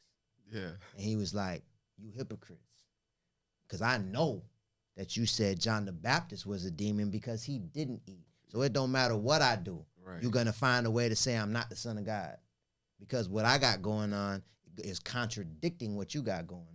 That's really what it is. You feel me? I honestly believe we all have the potential to be like Jesus. Yeah, if we get into it. And I think that's kind of why once you look into one aspect of your life, like your health or like your diet, right, and you see how much of a change it can have when you just start changing up little things, you start to look at the rest of your life like, whoa, how much am I missing out on? Like, how much potential is there really? No, it's in the book of Leviticus, right? Mm-hmm. It talk about diet and hygiene, right in the Bible. I did not even know this. And it go into hygiene. And here goes something deep. Cause I used to, bro, when I used to be taking dumps, I used to read. No, real talk, bro. I used to read like the back of like shampoo and stuff. Yeah, cause you're bored. Time. Yeah, like I would just be bored. Yeah, and it'd just be a lot of chemicals. You feel me? Yeah. But I'd be reading them, trying to pronounce them or whatever, just be doing something. And then so in the Bible, but I used to like, and then I started hearing, as my mind started clearing up, I started hearing people how they were saying like, man, this soap and all this really ain't good for you. You know what I mean? You should be getting natural soap or whatever. Yeah. So then I was reading, so then I started, seeking out natural, products. And then I was reading in the Bible, and it was going over hygiene, and it was like 15 different, it was a lot of different instances where it would say, like when you got on clean, to bathe in water. Bathe in water. Like kept saying bathe in chemicals water. It didn't say bathe in water and soap. It just said water. So I was like, I wonder if I really just bathed real good in water and don't even use soap, if I wouldn't stink. Yeah. You feel me? So I started, bro. And bro, I ain't used soap in over a year. No way, I don't believe it. Do I stink? No, but I don't believe it though. Bro, keep it real. Do I be musty when I'm around you? No, you don't. That's why I don't believe it. Like really, no soap in over a year, bro. Deodorant? I use it's a deodorant. It's called it's a crystal. It's an African crystal. My brother, shout out Big Rich, he put me up on it. Yeah, I need that. So, it's actually a salt crystal. It's like a mineral. Like it's and you get it wet, and it's like round on the top. You just get it wet. And you just go like this for about 20 strokes. You can get it online. Okay. You can sell it on Amazon. Call it. What is it called? I'll type in. I'll take a picture of it when I get to the house. I'm drawing a blank, but it's natural. It's an African crystal deodorant. If you just search it, it'll pop up. African crystal deodorant. Just search it in. You should be able to see it. Yeah, okay. Man. And then you just wet it and you'll notice it'll be like little you'll see like a little kind of like shiny shit. Tiny crystals on like, you. Yeah, to come off on you is salt. You know yeah, okay. It's basically just a salt crystal. Yeah. And I'll sweat, but I don't sweat as much. Yeah. But then I notice my sweat don't never have no color to it. Right, that's the aluminum in your skin. That So I use that, and then when I bathe, I use my hand first, and I wash my whole body off, because you can feel when you're dirty. I wash my whole body off, my face, my my private area. I wash off real good, then I get a clean rag, and I go over my whole body real good. Like I spend like 30 seconds under each armpit. On my balls, 30, 40 seconds. Right. Like the high scrub real the good. area, the creases and shit. Yeah. And I just scrub real good, man. Wow. I don't use no soap. And then another thing, so I noticed my skin cleared up. Because I used to have like especially on my back, like I had like discolorations, like it was almost like it was my skin cleared up, bro. Yeah. Like it went away. And then another thing I learned, that when you don't eat nothing for over 3 days. Mm-hmm. If you go over 3 days, especially 5 days, that everything resets. If you go over 3 days, your immune system, your immune system will die off, and a new one is reborn, because your immune system feed off the food you eat. Yeah, I think it's called autophagy. To what happens, you basically eat all the they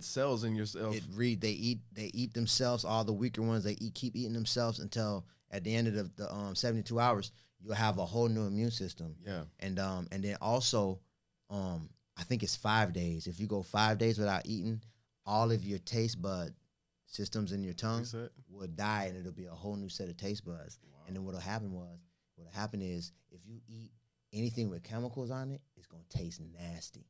And if you eat you could eat like lettuce with nothing on it, and it's gonna taste so good to you. I ain't get there yet. I ain't go 5 days. I'm about to say. I was talking. Damn, I'm trying to think of her name. I gotta holler at her, but we had a real interest. I linked up with her from on Instagram. Yeah. And she blew my mind with the conversation. I gotta go live with her. I said we was gonna do that, but she the one put me up on that. I'm like, I'm gonna try it. I'm gonna go 5 days. I went 3.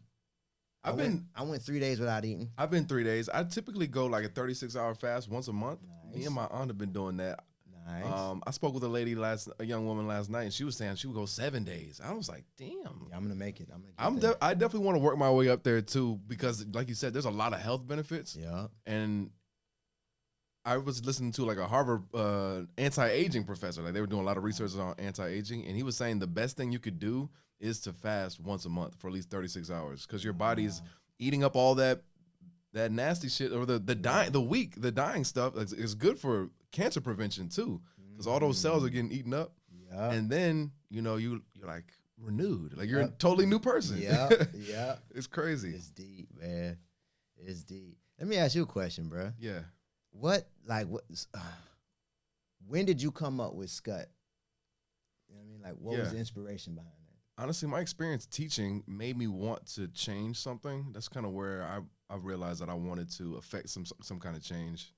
And I knew that it wasn't going to be a policy thing, or, we passed this law and all, now the world is a lot better, or now the schools are better. I knew it wasn't going to be that, because there was a disconnect from almost like we know this is the right thing, but versus reality. And so it was almost like we see on the surface level, like everybody seems to be working for the best for our community, for the kids, for whatever, but we're falling short somewhere. And so I didn't want people to have to rely on the system or other people to come in and save the day. I wanted people to be able to get within themselves the power to be like, I'm taking control of this and I'm going to make it better.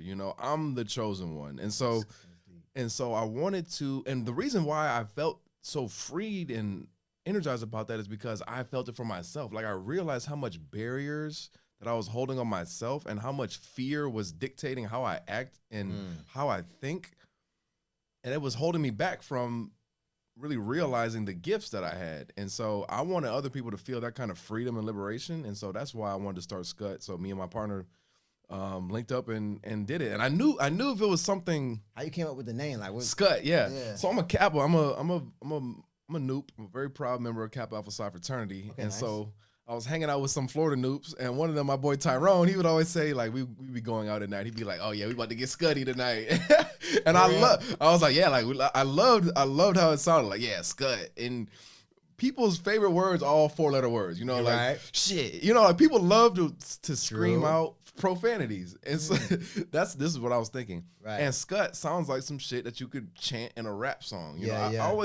I'm always so amazed at the power of music, because these dudes will be talking about the most insidious things, but making it sound lit. Good. And I'm like, damn, like that shit is powerful. We can take something and make it, even though people inherently know what bad means, we can make it a good thing. Like that's a lot of power. Right. And so I was like, we can take something that I think will sound guttural and it sounds like slut. Yeah, it sounds like slut or something nasty, something that at first you'd be repulsed by, but at the same time we kind of like vulgarity, like because it says something like I like ripped jeans, you know, like it's something about it saying like fuck you, but we can say fuck you, like I can talk my shit where you know what I mean, but then I can say I'm talking my SKUT where it's not like I'm talking positivity, you know. Sometimes people don't want to be coming off as soft like that. That's true. So now you can just say I'm talking my SKUT right now, like just making it a little bit easier for people to be on this positivity wavelength and make it kind of cool. So who came up with the acronym?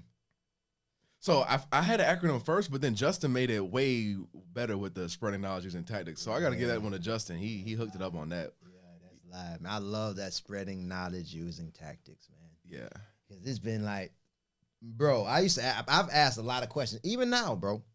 Even now, it's people that I ask that I know the answers to things. Yeah. And for some reason, it's like they want to hold the information from me. It's like, right. Like, no, it's like real talk. Like I think real hard. It's like, how can I find out this? Yeah. It shouldn't even be like that. Like, why is it like that? Like, I gotta think extra hard, and I gotta come from. It's like I almost gotta trick you into giving me the answer and shit. Yeah.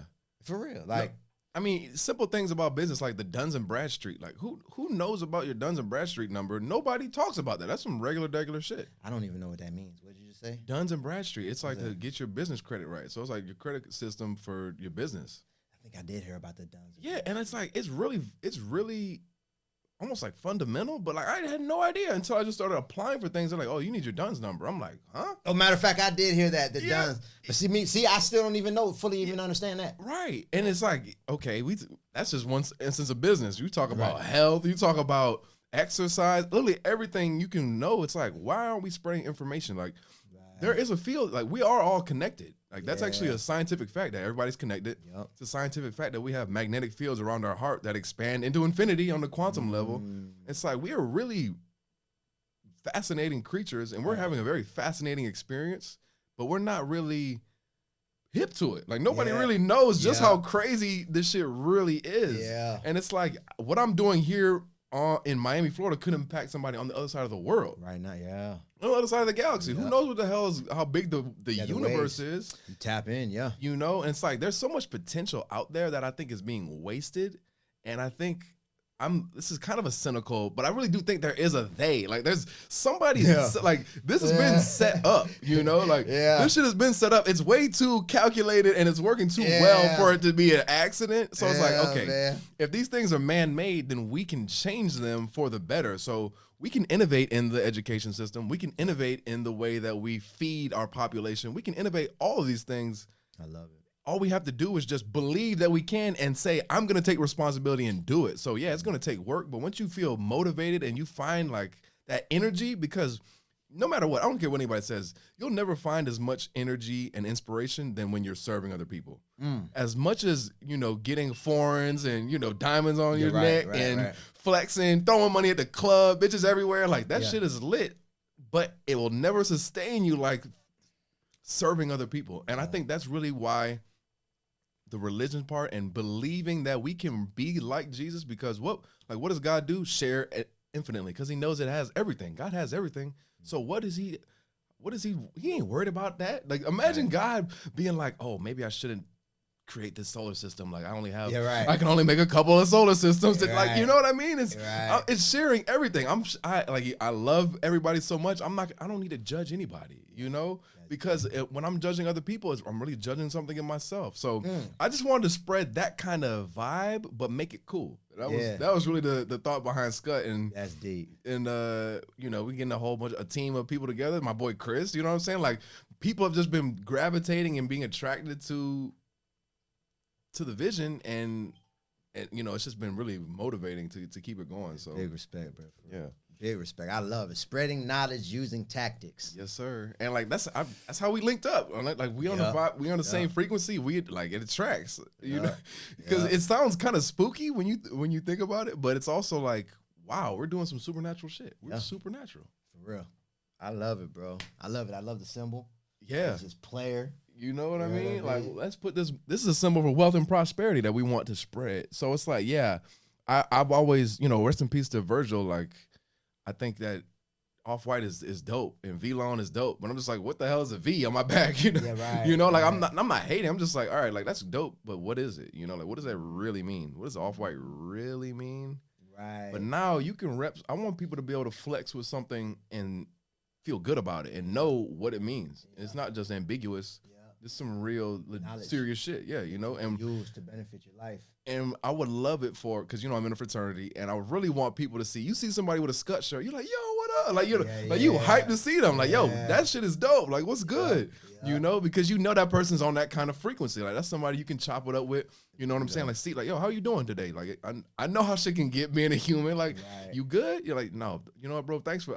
I do want to talk about something. You know, you got the SKUT shit on. I know you cool. Right. That's something that I would love to really push. So that's why I really am big on the podcast, because I think that's how you can really get to know people is you got to have long form interviews. And I really respect what Joe Rogan's doing because without independent media, we're going to be control what we see. Like we already have people controlling our diet and all these other things. So obviously they're going to be controlling the information that we have and trying to form our perceptions. And so when it comes to the Black community, if I'm thinking about the future, we need to have our own independent media. I mean, we need to have some corporate media too, but it's going to start with people doing it on their own. We need to be telling our stories. We need to be making space for our community to come on and share, spread the knowledge, you know? Exactly. This is just one of those tactics. I want everybody to, you know, find what it is that you're passionate about, take responsibility for it. I really do believe in that. We need to clean up our shit, you know what I'm saying? There's a lot that we could always point fingers and, oh, well, they did this and, oh, look at them over there and they got privilege and like, oh my God, like that's really some childish shit. Like, it's deep. We are the ones we're waiting for. Man, I walk around. We sell food down south at Family Flavors, right? Hell yeah, I love it down there. Me and my brother, who I've shouted out a couple of times, and my wife and his wife. You know what I mean? This is a family thing. We got the kids out there helping out. We do breakfast every weekend from 7:30 to 1:30. We usually sell out around noon. But we right there in Ghouls by the Purple Store on Alapata. Anybody that know Miami, they know about Ghouls. They know about the Purple Store. It's a legendary spot. A whole lot of hood shit. You know what I mean? But talking about how we need to clean up our own situation. You know what I mean? We set up right by the Purple Store, right? And so we got like a double tent set up because we ain't want to put the money out for a food truck. We starting out where we at. Right. You feel me? So we got a double tent set up. We put the tables up. We got the generator. That we got the little trays that keep the food hot. You know what I mean? Because we got the crock pots. We do the grits. We do the breakfast potatoes. You know what I mean? We got the Georgia sauces, bacon, turkey bacon. We do fried fish and grits. You know what I mean? All that. Pancakes and all that. But so we do that underneath the tent setup, right? So we set up right there in the parking lot. Every week, bro, when I go out there, it be full of litter, bro. Like bad, especially in the beginning, it was real bad. So I cleaned the litter up. Dope. You feel me? Because cleanliness is next to godliness. That's right. We selling food. I don't want to sell food. And the funny thing is, it'd be a lot of food trucks that be out there setting up, selling food, and it just be dirty. Right. But people still be buying food. Yeah. But I clean the whole parking lot up every week. You feel me? Because I believe that really to invite the creator of all things into my space, it needs to be clean. Facts. Because like if I pray and I say I want you to bless us, right? I want you to bless my family and myself, but then my whole space is dirty. Right. I feel like it's like it's not intentionally being disrespectful, but it's like, bro, God is clean. You could look the way nature is. It's clean. Like we the ones make it dirty, but it's naturally just clean. So it's like that's an invitation for blessings to clean up. You know what I mean? So I clean up, and then the next week it be right back dirty. Right. But I clean up. The next week it be right back dirty. But guess what happened? I've been doing this for like 6 months. But like the last few weeks, it's starting to be cleaner and cleaner.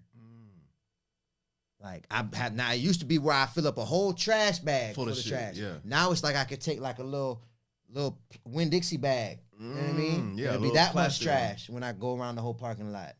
So it's like I'm starting to see a change. You know what I'm saying? Mm-hmm. So I think that's things like this, just like what you said with the podcast. Like we just got to take a step in the right direction and then another step, and just trust that we'll get there. Yeah, you know what I mean, one step at a time. I think that's super dope. The act of cleaning the parking lot, because it's like, you know, it ain't glamorous. It ain't something anybody wants to do, but that might be the most important thing that God wants you to do. You might have been living your whole life just to clean that parking lot. Like you never know how God works. Or like, this is important. You need to clean this parking lot because you can learn a lot. One thing I realized is when it's come to like doing acts of service or things you might think are menial, or even serving other people, it's actually not even about them. You learn a lot about yourself. And it's like, I want to, if I really believe that I could be a figure like Jesus, or, you know, trying to be like the Buddha, it starts with moments like that where I'm like, you know what? This is what my God wants me to do. I need to be cleaning up my space. Like, what if God was me, what would he do right now? He would clean all this up, you know? Where I dwell, I make sure it's clean. I teach my kids the same thing. They still got some work to do. Oh, right. They do. My boys, man. Oh, I already know. Hey, I've been to Family Flavors too. It's good. Yeah, the food is good.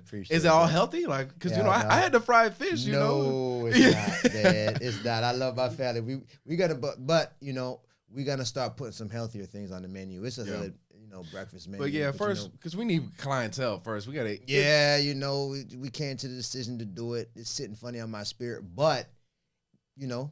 It's high quality though. It tastes amazing. It's high quality. It tastes amazing. We got the turkey bacon. The potatoes is real roasted potatoes. We got the veggie sandwich now that we put in the game with the wheat bread, with the sautéed onions and peppers, with the it's the little etceteras that we put in there with the spinach. Okay. You know what I mean? Yeah. We do that. We could probably whip some egg whites up in there, and then we got the avocado toast as an option.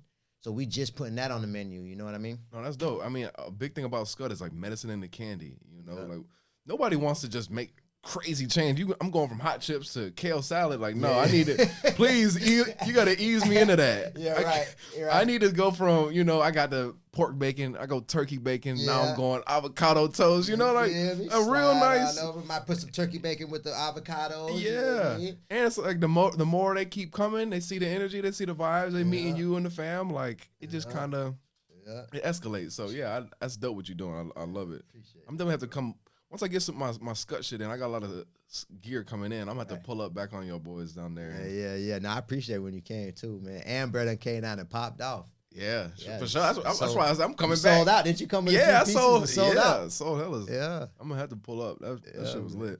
Yeah. Well, we got about 10 minutes left, so I really want to leave like closing remarks for people to do. So we got the book coming out next, so we definitely need to tap in and get Jabez's book. It's gonna make it so much easier for us to take control of our health. Yep.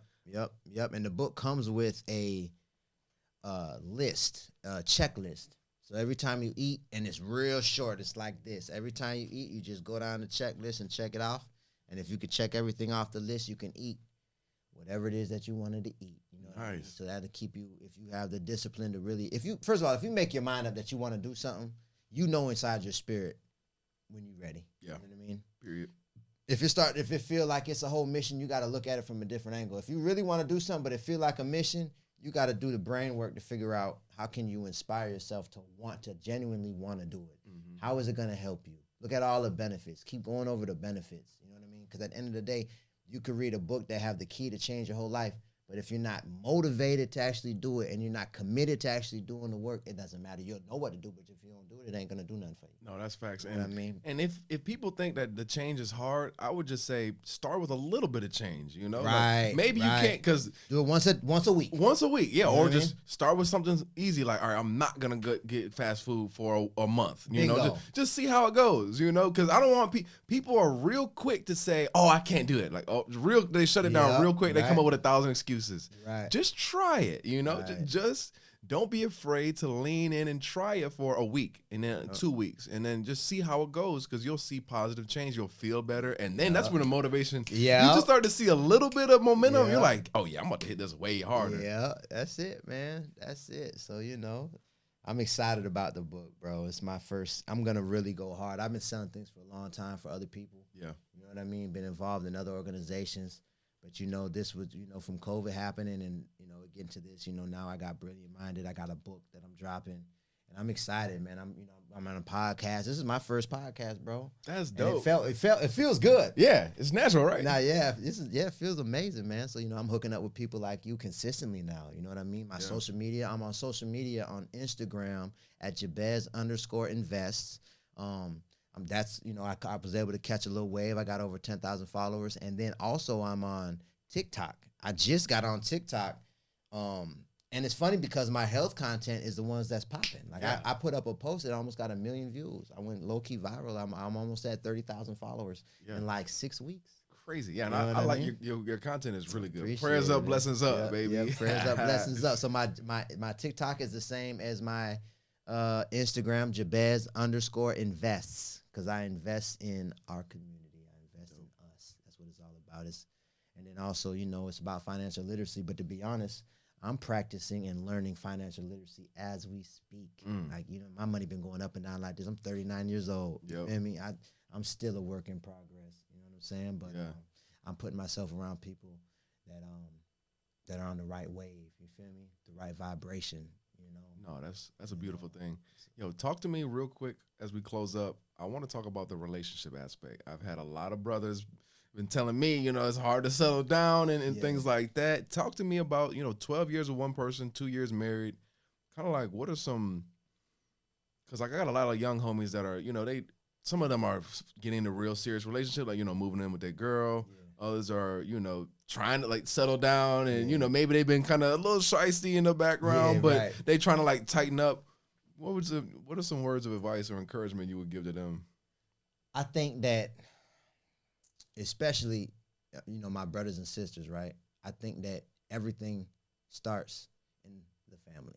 You know, a lot of our trials and tribulations came from a one-parent household, or not even having your mom and dad in your life and not really having that guidance of a stable family unit. You know what I mean? So it's like, if we want to be connected and united as a community, the best place to start is in the family. So, okay, as you young, right, and you coming up and you getting with girls, right, you want to look to get to know the girl before you have sex with her. You want to really understand what she's about. You know what I mean? Why? Because she might not be about what you about. She might be completely lost in her mind. She might have went through so much trauma that she's going to bring you through a lot of trauma just being with her. And if you're thinking about sex over content of her spirit and her mental, then you're not going to find that out until later. Right. You know what I mean? And then if you practice that communication and getting to know her mind and making love with her mind, you're going to see she's going to treat you like a god. You'll see. And then it's about being real and being honest. You know what I'm saying? And when you start practicing that early, when you do get with a girl and you do decide that y'all want to have babies, it's the most important thing. Like the next generation, making life, that's the most valuable thing on this planet. We create new life. Right. It doesn't get any more deep than that. It's way more valuable than money. So, and we got the capability to do this.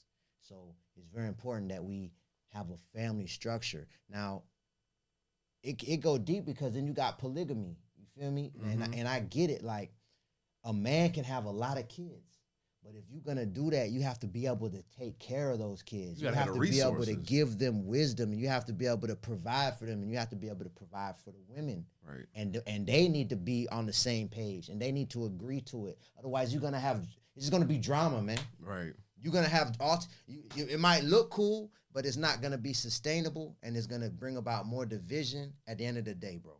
All for sex. Right. When really what's important is being remembered for being united with your family and guiding them. You know what I mean? So it really, just like you say, bro, it starts with us as an individual to work on ourselves. And, you know, that's the best, really, that's the best advice I could give a young man. Yep. Stop. Just stop trying to have sex with girls. Stop, man, and just go inward. Figure yourself out, bro. Figure out what is your purpose in life. Why am I here? What do I really want to accomplish? How can I help the world? What areas do I see that I know more than other people? And how can I help them? And become that. Eat healthy. Charge up. Mm-hmm. And then when you watch, girls are gonna start coming to you, and you can pick and choose. Right. You feel me? But then take the time to get to know them first, and watch the respect you get. It'll trip you out. I'm telling you. Yeah, it sounds like we just need to start doing it with intention. The things that we do. Dating with intention. We're trying to figure out, why exactly am I just running around chasing ass? Like, yeah, right. Is it real? Is it because you got to be honest with yourself? Like, maybe it is just you trying to escape something. You know, like you trying to make up for something that you feel insecure about. Like, who knows what it is? It all comes down to intention. And when you find somebody that you can be vulnerable with, and somebody who really is good for your spirit, you got to respect yourself to honor that and stay committed to it. I think that's a big thing. Well, Jabez, I appreciate you taking the time, man. 2 hours, we knocked it out. We ran through it, man. It's a great time. It was, my brother. And it definitely won't be the last time, because we ain't going nowhere. For sure, man. All Respect, right. my brother. Much respect. All right, man. All right. Prayers up, blessings up. Love y'all, for real. Yes.